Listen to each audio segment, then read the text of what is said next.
Bienvenue dans le podcast quotidien Gurucul Prep du 28 octobre, où nous vous apportons les principaux titres et actualités du jour. Mise à jour 1, Journée internationale de l'animation.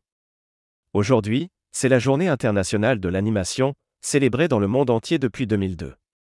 La journée met en lumière l'art de l'animation, qui remonte à 1892, lorsqu'Émile Reynaud a présenté pour la première fois des images animées au Théâtre Optique de Paris. Grâce à l'UNESCO et à la ZIFA, cette journée permet de célébrer l'impact global de l'animation. Mise à jour 2, collaboration entre la NTPC et l'armée indienne pour l'énergie au Ladakh. La NTPC s'est associée à l'armée indienne pour construire un micro-réseau solaire à hydrogène dans Chushul, Ladakh.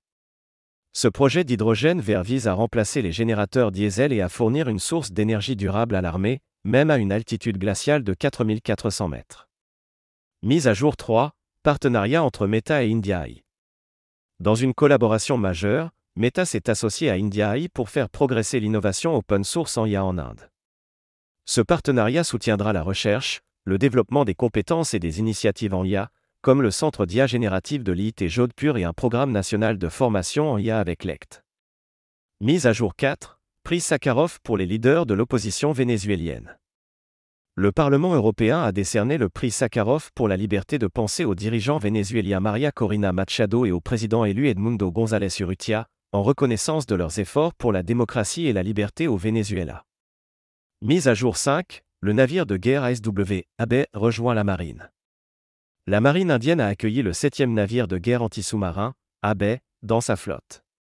Ce navire, construit par les chantiers Naval Garden Rich Shipbuilder and Engineer, GRSE, possède des capacités de défense côtière avancées, renforçant ainsi la puissance maritime de l'Inde. Mise à jour 6, Airbus inaugure son siège et centre de formation en Inde. Airbus a inauguré son siège en Inde à Delhi, regroupant ses opérations commerciales, d'hélicoptères et de défense sous un même toit. Cette installation ultramoderne vise à renforcer le soutien d'Airbus au secteur aérospatial en Inde et en Asie du Sud. Mise à jour 7, le BEI finance l'extension du réseau ferroviaire de Bangalore. La Banque européenne d'investissement, BEI, finance le projet de réseau ferroviaire de banlieue de Bangalore avec un prêt de 2800 crores de roupies. Avec 149 km de nouvelles lignes, le réseau vise à réduire la pollution, à améliorer la sécurité et à faciliter la mobilité dans la ville.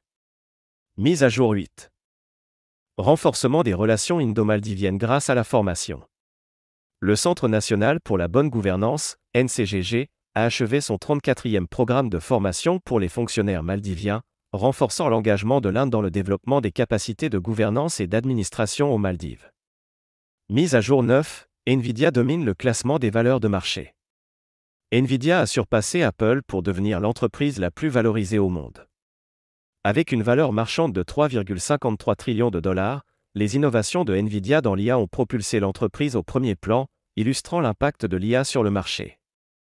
Mise à jour 10, clôture du dialogue défense Chanakya à Delhi. Le dialogue défense Chanakya à Delhi s'est terminé, rassemblant des voix internationales sur la défense et le développement de l'Inde. La conférence a aligné les priorités stratégiques sur la vision indienne du Viksit Bharat 2047. Restez à l'écoute demain pour plus de nouvelles, et merci de nous avoir rejoints dans le podcast quotidien Gurucul Prep.